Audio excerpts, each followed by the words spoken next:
I believe wholeheartedly that there are no deeper scars and wounds than those that come from family. I believe that.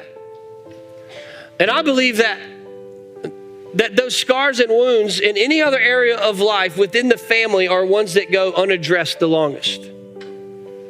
Which is why we see years of pain and trauma response and grief and all of this unaddressed issues that came from the way we were raised or our childhood, our family drama, our family mess. Like, it's deep. Some of them you don't even know.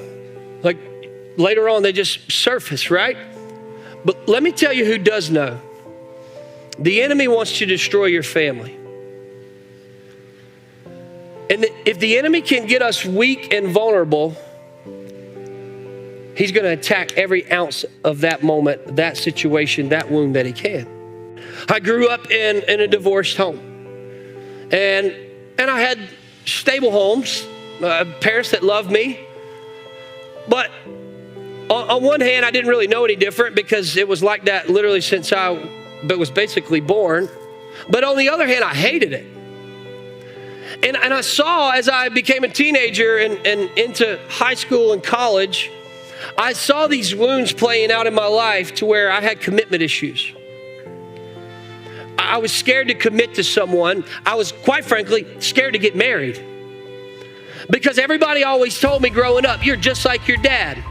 They weren't implying that I was just like my dad when it comes to divorce because I was still a kid or a teenager. But that thought followed me. And I said, if I get married, I'm going to be just like my dad. And I'm going to get a divorce. And I said, okay, well, God, what am I going to do? Like, I don't want to get divorced. I'm scared to get married. And I made a commitment. I said, no, I'm not going to respond from the same things that I've experienced, from the same wounds that I have. I'm going to respond in a different way, saying, hey, God can do something with this. I'm not following this pattern anymore. At this time, my dad was on his third wife. I said, I'm not going to do it. And I committed to this woman who's now my wife. We've been married for 17 years, and I'm thankful for it. And we made a decision.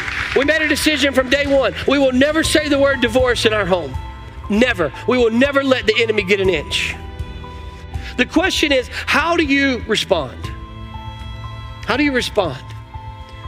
And I believe that if we can keep this thought at the forefront of our mind, God can do something with this. It will help us to respond in a God-honoring way more times than not. Do you believe that? God can do something with the mess that you have.